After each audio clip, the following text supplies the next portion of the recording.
Ayan, ang sis cucumber. Lilinisin ko siya. Hindi ko alam ang tawag dito sa ganitong tusok-tusok. Pero ito sa ilalim daw ng dagat nakukuha. Ito, yung sea cucumber. Panghalo siya sa soup o kaya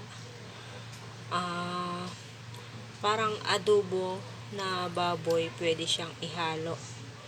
Ito maliit na dry. Binabad ko lang siya sa tubig ng ilang araw.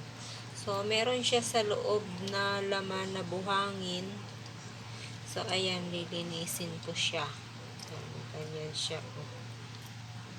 Ayan, sa loob. Ginunting ko na yung iba. Ayan, tatanggalin ko yung laman niya sa loob.